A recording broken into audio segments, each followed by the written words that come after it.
The man who forgot his own children? This is not a metaphor. This is not poetry. This is the devastating reality of Elmer Slocum, a man whose mind became a prison built by generations of family secrets in the remote hollows of eastern Kentucky. In the autumn of 1953, a county health worker named Dorothy Maines drove her rusted Ford pickup along a dirt road that seemed to disappear into the mountains themselves.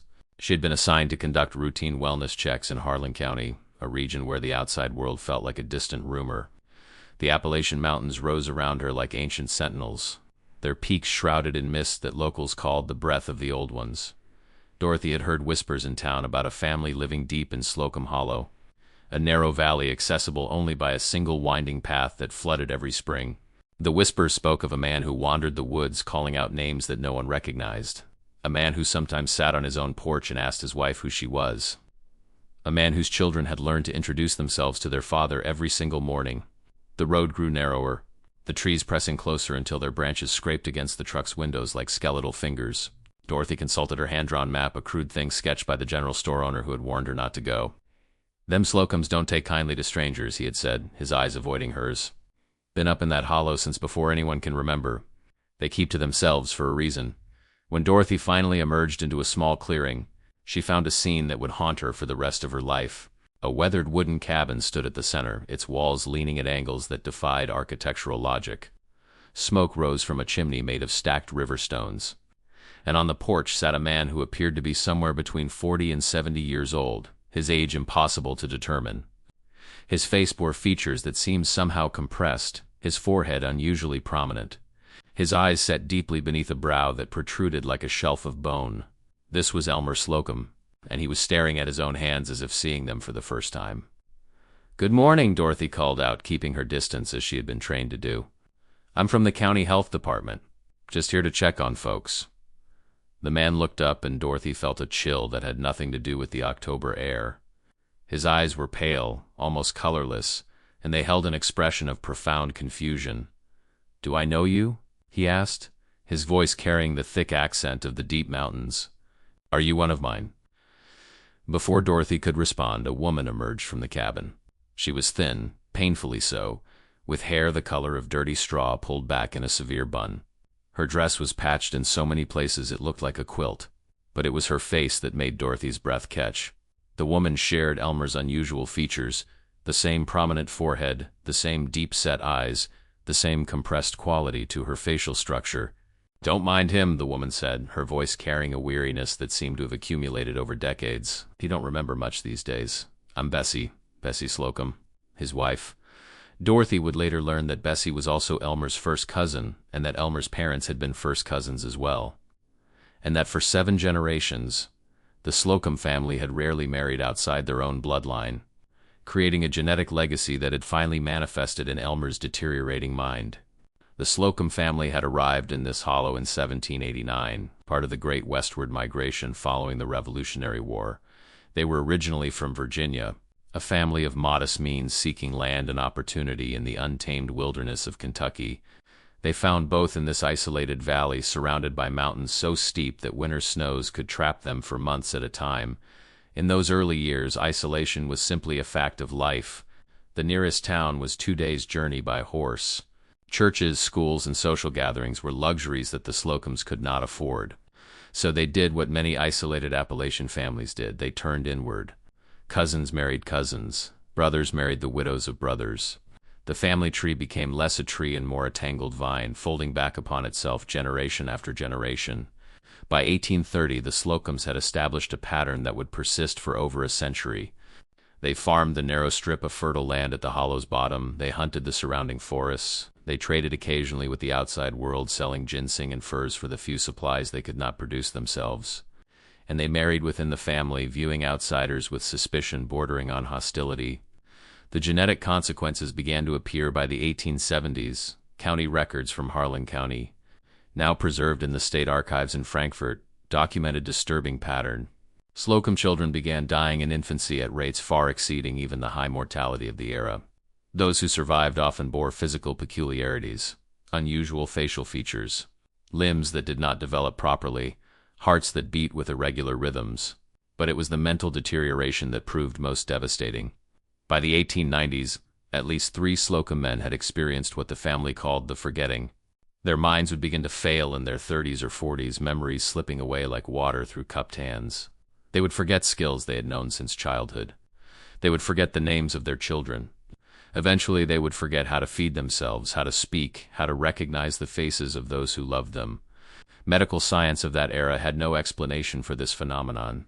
Doctors who occasionally made their way to Slocum Hollow attributed the condition to mountain fever or melancholia or simply weak constitution.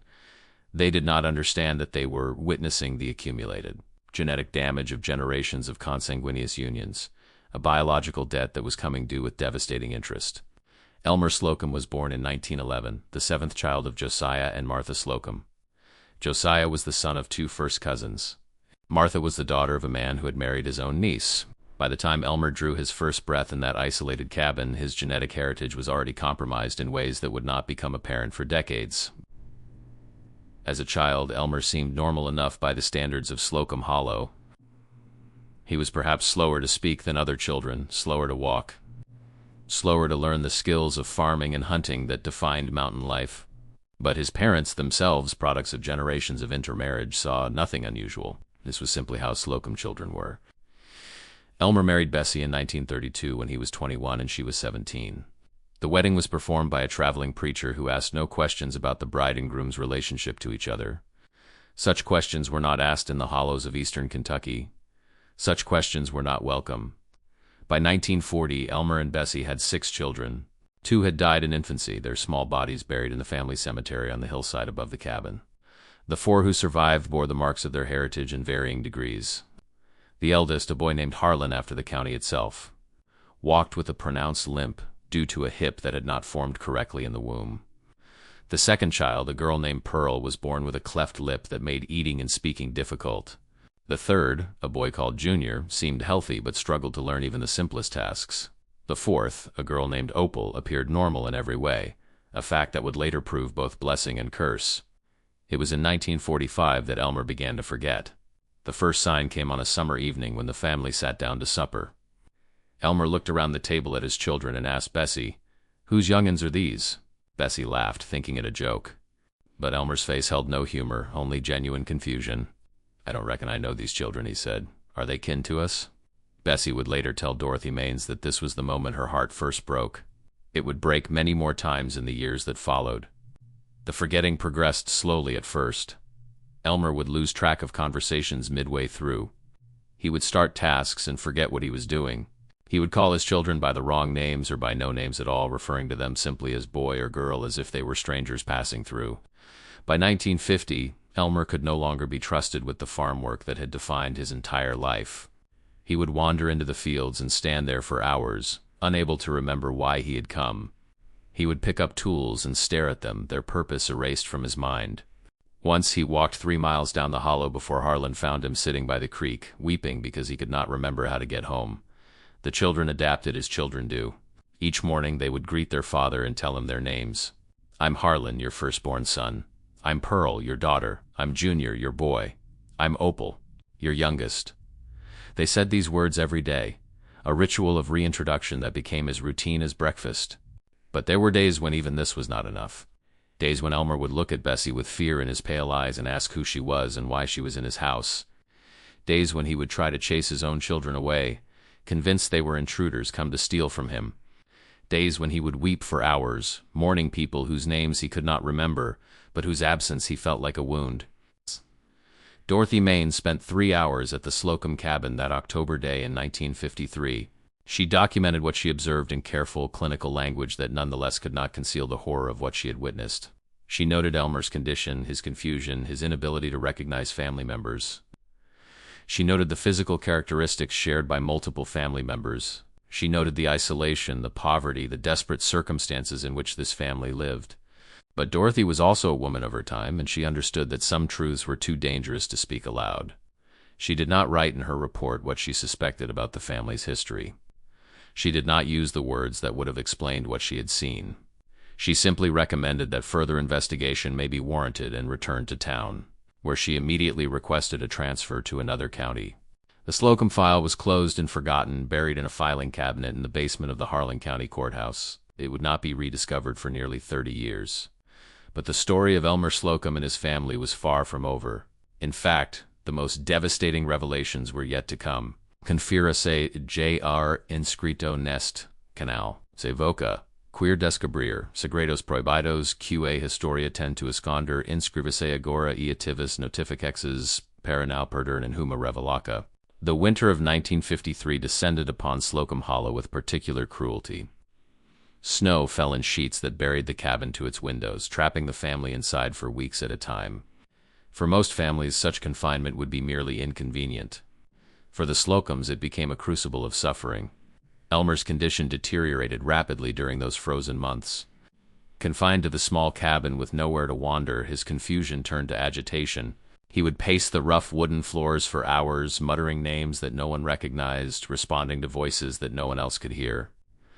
Some nights he would wake screaming, convinced that strangers had broken into his home, unable to comprehend that the figures surrounding his bed were his own wife and children.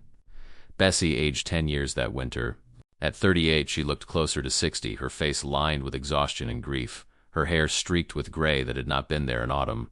She slept in snatches, always alert for the sound of Elmer rising, always ready to calm him before his fear turned to violence. The children bore their burden with the stoic resilience that mountain life demanded. Harlan, now 20, had become the de facto head of the household. Despite his twisted hip, he handled the farm work that his father could no longer manage. He chopped wood. He tended the few animals that survived on dried corn and determination. He sat with his father on the worst nights, speaking in low, soothing tones until the older man's terror subsided. Pearl, 18, managed the household with her mother. Her speech impediment had improved with age, though strangers still struggled to understand her. She cooked, cleaned, mended clothes, and helped care for her father when his needs overwhelmed Bessie.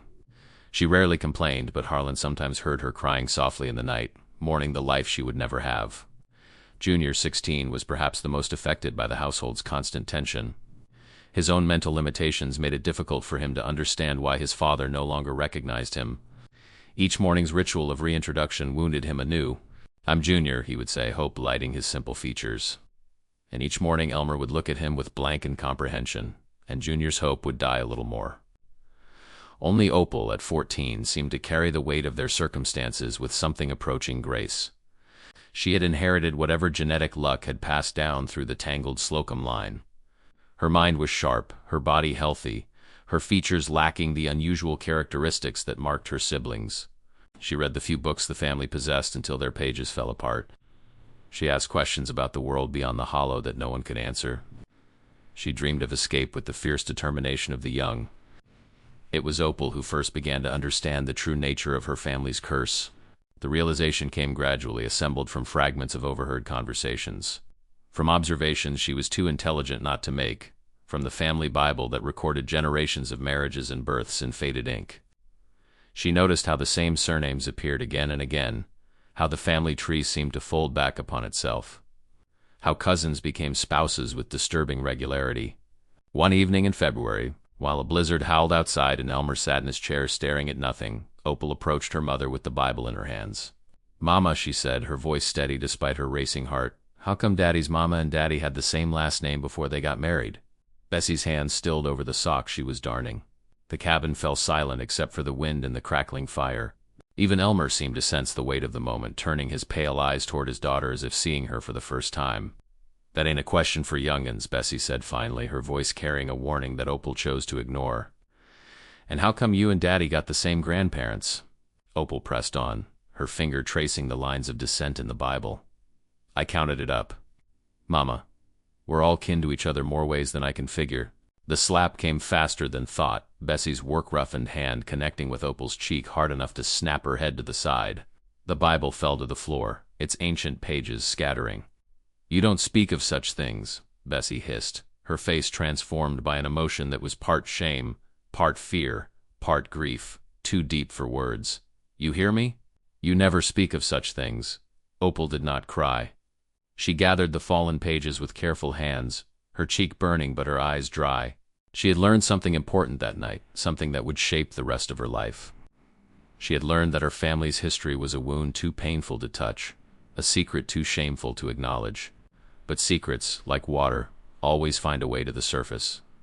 Spring came late to Slocum Hollow that year, the snow lingering until April in the shadowed places where the sun rarely reached. With the thaw came a visitor that none had expected, a young doctor named William Calloway, fresh from his medical training in Louisville, assigned to conduct a health survey of isolated communities in eastern Kentucky. Dr. Calloway was 28 years old, idealistic in the way that only the young and untested can be. He had read about the health challenges facing Appalachian communities.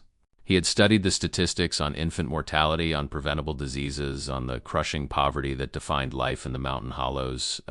Nothing in his training had prepared him for what he would find at the Slocum homestead. He arrived on a morning in late April, having been directed to the hollow by the same general store owner who had warned Dorothy Maine 6 months earlier. The road was muddy from snowmelt, requiring him to abandon his automobile and walk the final mile on foot. He arrived at the cabin with mud to his knees and sweat soaking through his white shirt, feeling less like a medical professional and more like an explorer discovering uncharted territory. Bessie met him at the door with suspicion etched into every line of her weathered face.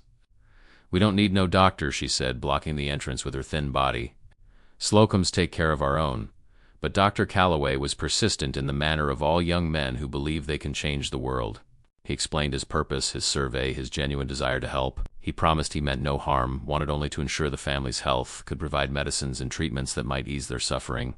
It was Elmer who ultimately admitted him, appearing behind Bessie in the doorway with a lucid expression that Dr. Calloway would later describe as a window briefly opening in a room long sealed.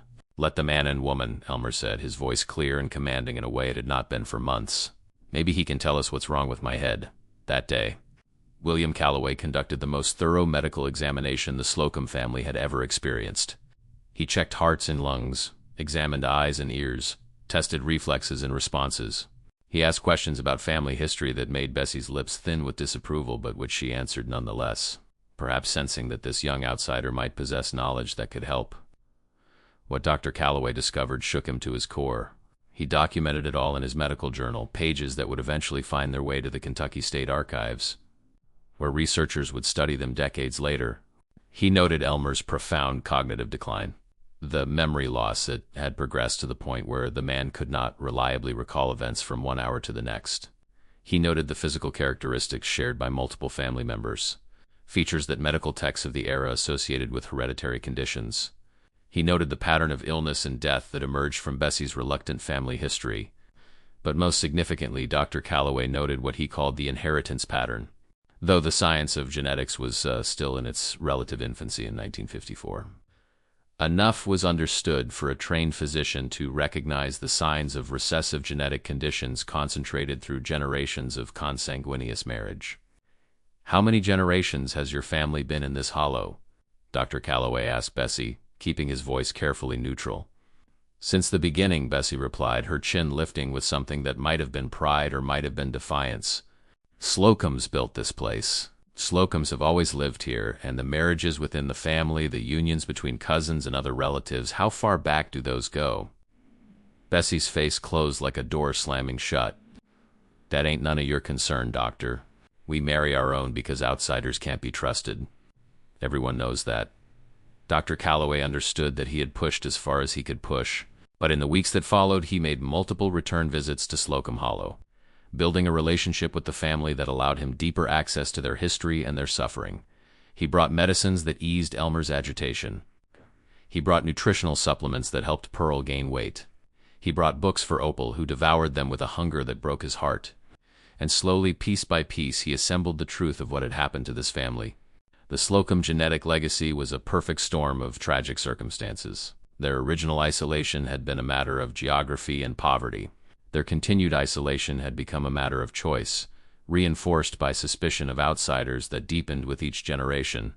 Their intermarriage had concentrated recessive genetic mutations that, in a more diverse population, would have been diluted and rendered harmless. The forgetting that had claimed Elmer and at least 3 of his ancestors was, Dr. Calloway suspected, a form of early-onset dementia caused by recessive genetic factors that had been amplified through generations of cousin marriage. Similar conditions had been documented in other isolated populations, from remote islands in the North Atlantic to mountain villages in the Swiss Alps. But understanding the cause did nothing to address the effect. Elmer Slocum was 43 years old, and his mind was disintegrating faster than autumn leaves in a windstorm. There was no treatment, there was no cure, there was only the slow, inexorable progression toward complete mental darkness. Dr. Calloway shared his findings with Bessie on a summer evening, choosing his words with care that bordered on cowardice. He spoke of hereditary conditions, of the importance of genetic diversity, of the risks associated with marriage between close relatives. He did not use the clinical terms that might have been more precise but also more damning. Bessie listened in silence, her face revealing nothing. When Dr. Calloway finished speaking, she rose from her chair and walked to the window, staring out at the mountains that had both sheltered and imprisoned her family for generations. "You think we don't know?" she said finally, her voice barely above a whisper. "You think we're so ignorant we don't see what's happened to us?" She turned to face the young doctor, and her eyes held a grief so vast it seemed to fill the room. "We know, doctor. We've always known. But what choice did we have? Who would have married us? Who would have taken us in? We had nothing but each other, and this hollow and our own blood. So we made do with what we had." Dr. Calloway left Slocum Hollow that evening with a weight on his heart that would never fully lift. He continued his health survey, visiting dozens of other families throughout eastern Kentucky. He documented conditions that ranged from treatable to tragic. But it was the Slocums who haunted his dreams. The Slocums whose faces he saw when he closed his eyes at night. In his final report to the Kentucky Department of Health, Dr. Calloway recommended that immediate intervention be considered for several families in Harlan County, including the Slocums. He suggested educational programs about the risks of consanguineous marriage. He proposed medical outreach to isolated communities. He advocated for improved roads and transportation that might connect mountain families with the broader world. His recommendations were filed, acknowledged, and largely ignored. Kentucky in 1954 had neither the resources nor the political will to address such sensitive issues. The Slocums, like so many families in the Appalachian Hollows, were left to face their genetic legacy alone.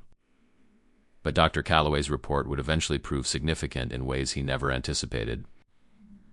30 years later, when researchers began investigating the phenomenon of genetic isolation in Appalachian communities, his detailed documentation of the Slocum family would provide crucial evidence of patterns that extended far beyond a single hollow in Harlan County. The story of Elmer Slocum was not unique. It was simply one chapter in a larger tragedy that had played out across the mountains for generations. By the summer of 1956, Elmer Slocum had forgotten how to speak.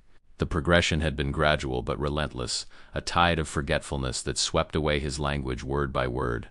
First went the complex sentences, replaced by simple phrases. Quote, then went the phrases, reduced to single words. Finally, even those disappeared, leaving only sounds, grunts of frustration, moans of distress, and occasionally, in moments that shattered his family's hearts, the ghost of laughter at some joy remembered from before the darkness claimed him. He was 45 years old. He had the body of a man in his prime. But his mind had regressed to something far more primitive, an existence defined by basic needs and primal emotions. Caring for him became a full-time occupation that consumed the family's every resource. Bessie, now 41 but looking ancient, rarely slept more than a few hours at a time. She fed Elmer by hand when he forgot how to use utensils. She cleaned him when he forgot the purpose of the outhouse. She held him through the nights when terror gripped him, when some fragment of awareness surfaced just long enough for him to understand that something was terribly wrong, that he was trapped in a prison of his own deteriorating brain. The children had scattered as far as circumstances allowed, which in Slocum Hollow was not very far at all. Harlan, now 23, had built a small cabin of his own, a quarter-mile up the hollow. He had married a girl named Loretta from the next valley over, one of the few instances in recent Slocum history of an outside marriage. Loretta was plain and practical, with strong hands and a stronger will. She had known what she was getting into when she married Harlan. She had seen his twisted hip, had heard the whispers about his family. She married him anyway, partly from love and partly from a desire to escape her own difficult circumstances. Their first child, a boy they named Thomas, was born in the spring of 1955. He appeared healthy, robust even, with a cry that echoed through the hollow like a proclamation of new life. Harlan wept when he held his son for the first time, tears of joy mixed with tears of fear. Would Thomas be spared the curse that had claimed his grandfather? Would he grow to manhood with his mind intact? These questions haunted Harlan in the night, questions that had no answers and would not have answers for decades. Pearl had resigned herself to spinsterhood. At 21, with her cleft lip and her speech impediment and her family's reputation, she had no prospects of marriage. She devoted herself to caring for her parents, becoming Bessie's indispensable partner in the endless work of keeping Elmer alive. She rarely complained, but sometimes Harlan caught her staring at Loretta with an expression that was part envy, part longing, part grief, for the life she would never have. Junior, at 19, had become something of a wanderer within the narrow confines of the Hollow. His limited mental capacity made complex work impossible. But he had found a niche gathering herbs and roots that the family used for medicine and occasionally sold to traders. He knew every plant in the surrounding forest, could identify them by leaf and stem and scent. It was the one area where his mind excelled, as if nature had compensated for what heredity had taken. And Opel, now 17, had become the family's bridge to the outside world. Doctor. Calloway had recognized her intelligence from his first visit and had taken a personal interest in her education. He brought her books on every subject imaginable: history, science, literature, mathematics. He arranged for her to take correspondence courses from a school in Louisville. He spoke to her of universities and careers, of a world beyond the mountains where a sharp mind mattered more than family history. Opel absorbed knowledge like parched, earth-absorbing rain.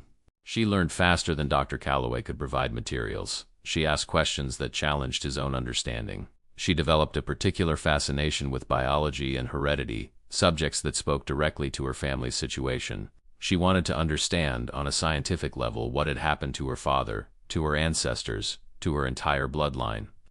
It was Opel who finally put into words what the family had avoided saying for generations. The conversation happened on a September evening, when the mountains were ablaze with autumn color and the air carried the first hints of coming winter. Opel had been reading a medical textbook that Dr. Calloway had obtained for her, a dense volume on hereditary conditions that was years ahead of what most medical students encountered. She found her mother on the porch, watching the sunset paint the sky in shades of orange and purple. Elmer sat beside Bessie, his eyes fixed on nothing, his hands moving in repetitive patterns that seemed to comfort him. "Mama," Opel said, settling into a chair with the textbook in her lap, "I need to talk to you about something important." Bessie's shoulders tensed, but she did not turn away. Perhaps she had been expecting this conversation. Perhaps she had been dreading it. What Daddy has, what Grandpa Josiah had before him, what Gray Uncle Ezra had before that, it's not just bad luck. It's in her blood, Mama. It's something that gets passed down, something that gets stronger when family marries family.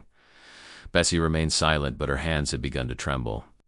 The books call it recessive inheritance, Opel continued, her voice steady despite the magnitude of what she was saying. When two people who are related have children together, they might both carry the same hidden sicknesses in their blood.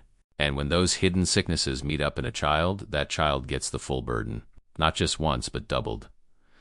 "I know what it's called," Bessie said, her voice rough. "I've known longer than you've been alive, girl. You think your granny didn't try to warn us? You think she didn't beg your daddy to marry outside the Hollow? But he wouldn't listen. None of us listened. We were too proud, too scared, too bound to the old ways." Opel moved to kneel beside her mother, taking the older woman's trembling hands in her own. "It's not your fault, Mama. It's not anyone's fault. It's just what happens when families stay too close together for too long. But it doesn't have to keep happening. Harlan married Loretta from outside. Their boy Thomas, he might be different. He might be free of it."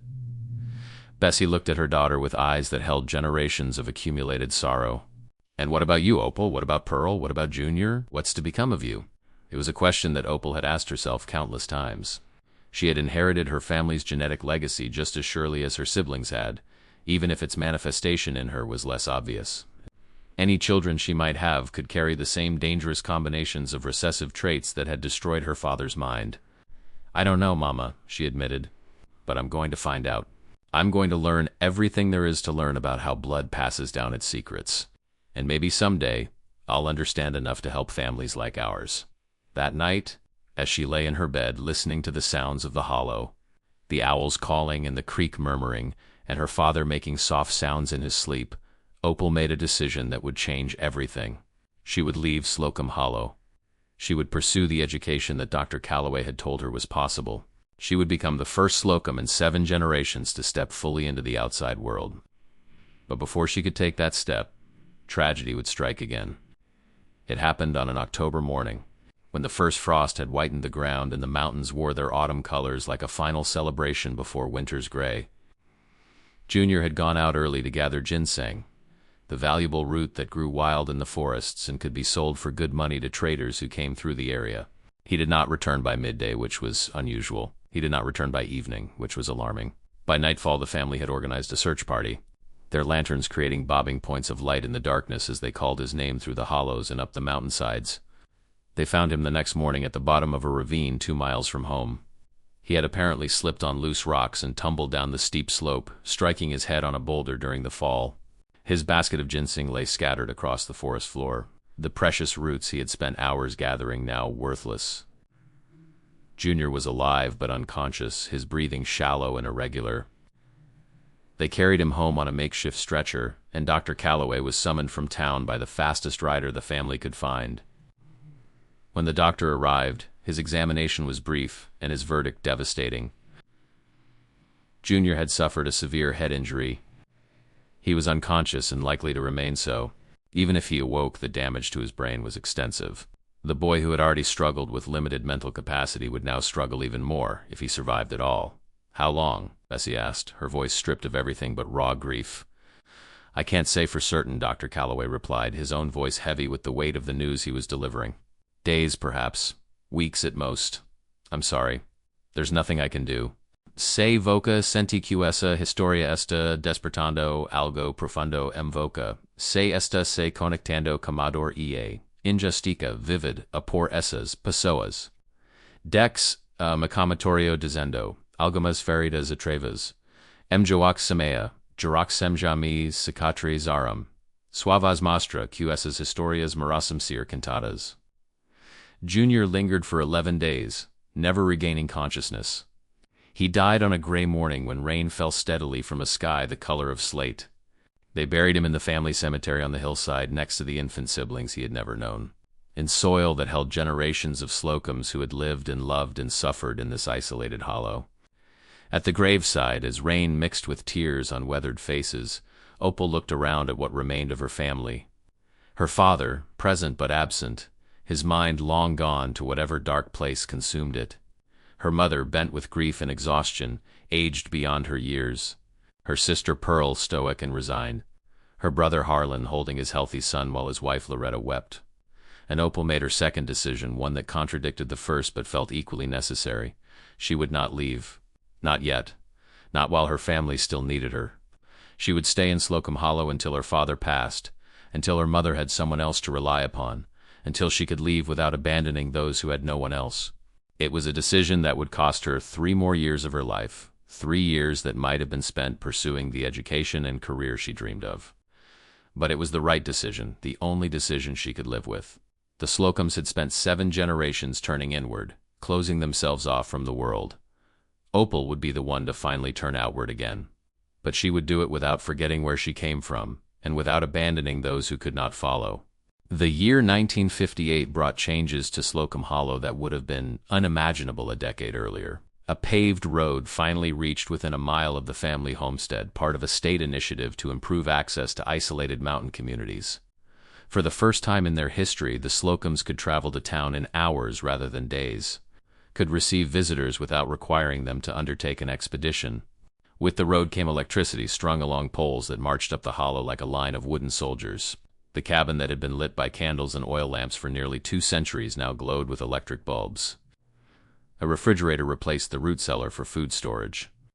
A radio brought voices from the outside world into the home, news and music and advertisements for products the Slocums had never heard of. But progress, like so many things, was a mixed blessing. The easier access meant that government officials could reach the hollow more readily. Social workers arrived to assess the family's situation. Education officials inquired about the children who had never attended school. Health inspectors examined the cabin and found it wanting by modern standards. Most significantly, word of the Slocum circumstances began to spread beyond Harlan County. The isolation that had protected the family's secrets for generations was eroding, and with it went the shield that had kept them safe from the judgment of the outside world. In the spring of 1958, a reporter from a Louisville newspaper arrived in the hollow, having heard rumors of a family afflicted by what locals called the forgetting disease. His name was Robert Ashworth, and he was young and ambitious and looking for a story that would make his career. What he found exceeded his most sensational expectations. Ashworth spent a week in and around Slocum Hollow interviewing family members, neighbors, and local officials. He documented the family's history, their isolation, their patterns of intermarriage. He photographed the cabin, the cemetery, the mountains that had cradled this family for so long. His article, published in the Louisville Courier-Journal under the headline "The Family That Time Forgot," caused a sensation.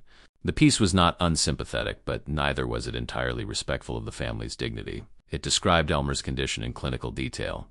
It traced the family tree with its repetitive patterns of cousin marriage. It quoted medical experts who explained in terms accessible to a general audience how genetic conditions could be concentrated through generations of consanguinity. The reaction was immediate and polarized. Some readers responded with compassion, sending letters of support and even donations to help the family. Churches organized aid drives. Charitable organizations offered assistance. Dr. Calloway received dozens of inquiries from medical professionals interested in studying the family's case, but others responded with disgust and condemnation. Letters to the editor called the Slocums degenerates and abominations. Preachers delivered sermons about the sins of the fathers being visited upon the children. Cruel jokes circulated through the region, jokes that reduced generations of human suffering to punchlines. The family withdrew even further into themselves, the brief opening to the outside world slamming shut. Bessie refused all interview requests. She turned away charitable visitors at the door. She stopped going to town, sending Harlan or Opel instead. She became a ghost in her own home, rarely speaking, rarely leaving Elmer's side. Elmer himself was beyond caring about newspaper articles or public opinion. By 1958, he had lost the ability to walk, his legs simply forgetting how to carry him. He spent his days in a bed that Harlan had built especially for him, a bed with raised sides to prevent him from falling out when he thrashed in confusion or terror. He no longer recognized anyone, not even Bessie, who had been his companion for 26 years. He was a shell, a breathing body with nothing inside. The attention did bring one positive development. A team of researchers from the University of Kentucky requested permission to study the family's medical history. They were geneticists, working at the cutting edge of a science that was just beginning to understand the mechanisms of heredity. After much persuasion from Dr. Calloway, Bessie reluctantly agreed to cooperate. The researchers spent months examining family records, interviewing surviving members, and documenting the physical and mental characteristics that had manifested across generations. They could not yet identify specific genetic mutations. The technology did not exist. But they could trace patterns of inheritance with mathematical precision. Their findings, published in an academic journal in 1959, confirmed what the family had long suspected. The Slocums exhibited clear evidence of inbreeding depression, a phenomenon where the concentration of harmful recessive genes through consanguineous marriage leads to increased rates of physical abnormalities, mental disabilities, and early death. The early onset dementia that had claimed Elmer and his ancestors was almost certainly caused by a recessive genetic mutation that had been present in the family since at least the early 1800s. Through generations of cousin marriage, the mutation had spread throughout the family tree. Anyone inheriting two copies, one from each parent, was doomed to suffer the same fate as Elmer. The researchers estimated that approximately 1 in 4 Slocum children born to first cousin parents would develop the condition. The others would either be carriers, passing the mutation to future generations, or would be free of it entirely.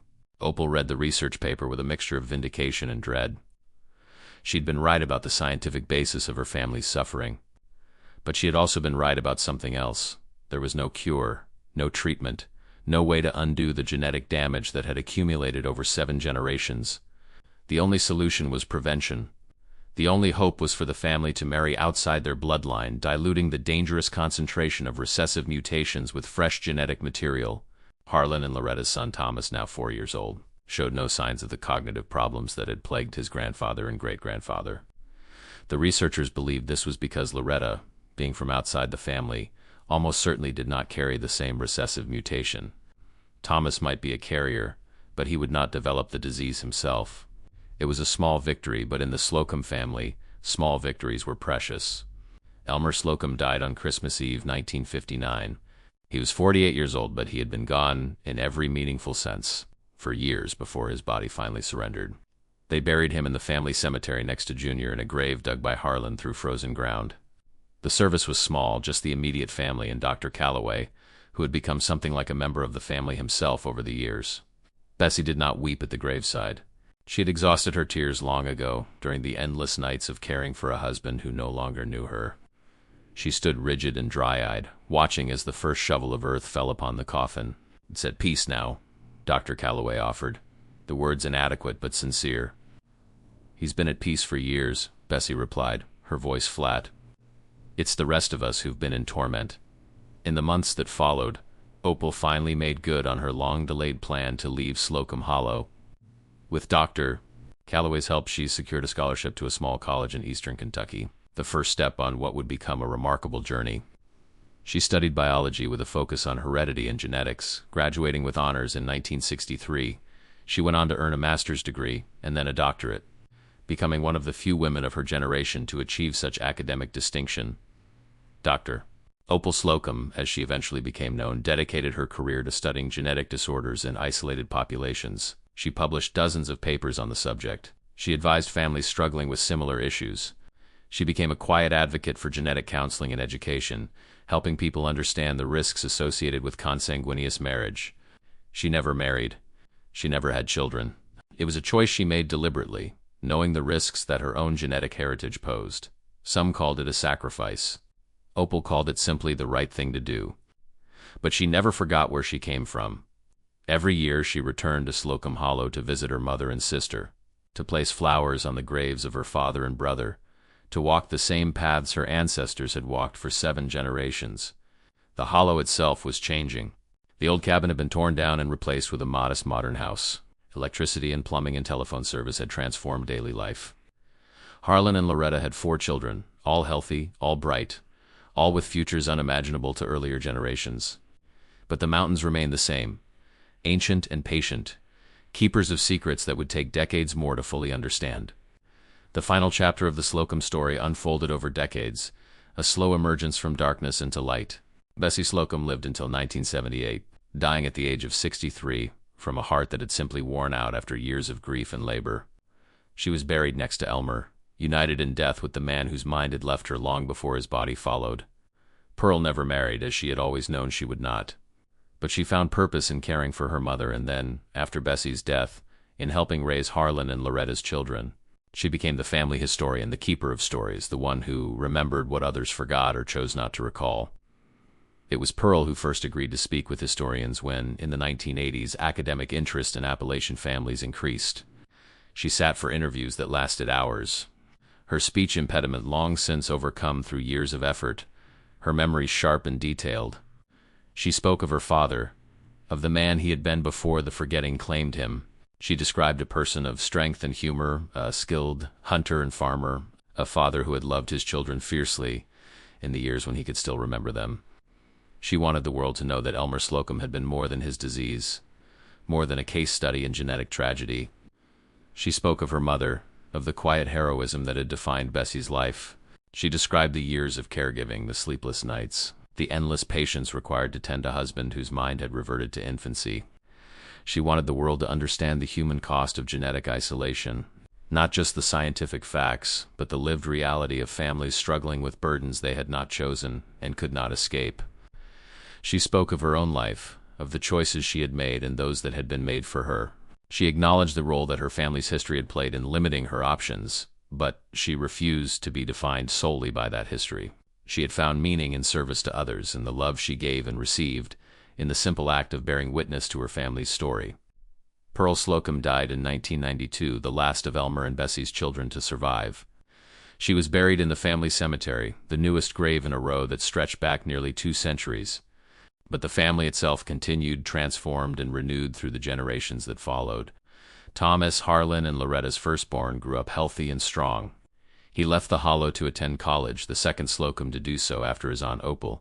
He became an engineer, married a woman from Ohio, and had 3 children of his own.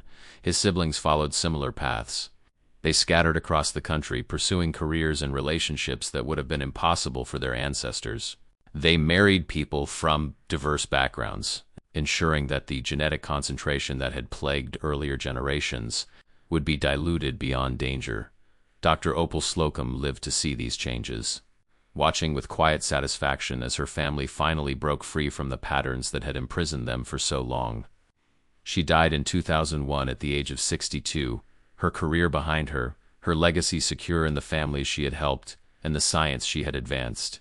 Her obituary in the Lexington Herald-Leader noted her academic achievements, her research contributions, her advocacy work, but it also noted something else, something that Opel herself had insisted be included. She was a Slocum of Slocum Hollow, Harlan County, Kentucky, descended from 7 generations of mountain people who had loved and suffered and endured. She was not ashamed of where she came from. She was proud of how far her family had traveled. In 2003, a team of genetic researchers finally identified the specific mutation responsible for the early onset dementia that had claimed Elmer Slocum and his ancestors. It was a variant in a gene involved in protein processing in the brain, a variant so rare that it had never been documented outside the Slocum family and a handful of other isolated populations worldwide. The discovery came too late to help those who had already suffered, but it offered hope for future generations. Genetic testing could now identify carriers of the mutation, allowing individuals to make informed decisions about marriage and children. The curse that had haunted the Slocums for 2 centuries could finally be understood and potentially avoided. Today, Slocum Hollow still exists, though it bears little resemblance to the isolated settlement that Dorothy Maines discovered in 1953. The land is mostly owned by a nature conservancy now, the forests protected, the streams running clear. A few descendants still live in the area, modern people with modern lives connected to the broader world in ways their ancestors never imagined. The family cemetery remains, maintained by a trust that Opel established before her death. The headstones tell the story of 7 generations, infants who died before they could walk, adults claimed by the forgetting disease, mothers and fathers and children who lived and loved. In this narrow valley between the mountains, visitors sometimes come to pay their respects, drawn by the academic papers that have been written about the family, by the documentaries that have been filmed, by the simple human desire to understand how such suffering could have occurred and how it was finally overcome. They find a peaceful place, the mountains rising on all sides, the trees whispering secrets in the wind. They find graves marked with names that repeat across generations, Elmer and Bessie, and Harlan and Pearl. They find evidence of a family that endured unimaginable hardship and ultimately found its way to something like redemption. The story of the Slocums is not a comfortable one. It speaks of choices made in desperation, of consequences that accumulated over generations, of suffering that could have been prevented if only people had known better, had done better, had been willing to change. But it is also a story of resilience, of love that persisted even when minds failed and bodies broke down. It is a story of individuals like Opel who refused to accept that the future had to mirror the past, who fought for knowledge and understanding, who opened doors that had been sealed for generations. Elmer Slocum forgot his own children. That tragedy was real, and no amount of scientific explanation can diminish its human cost. But his descendants remembered him. They carried his story forward. They made sure that his suffering and the suffering of all those who came before would not be forgotten. In the end, that may be the most important thing any of us can do, remember, and in remembering, ensure that the mistakes of the past are not repeated. The man who forgot his own children is gone now. His body returned to the mountain soil that nurtured 7 generations of his family. But his story lives on, a testament to the resilience of the human spirit and the price we pay when we close ourselves off from the wider world. And in that hollow in eastern Kentucky, where the mountains still stand sentinel over the valley below, the wind still whispers through the trees, carrying the echoes of all who came before.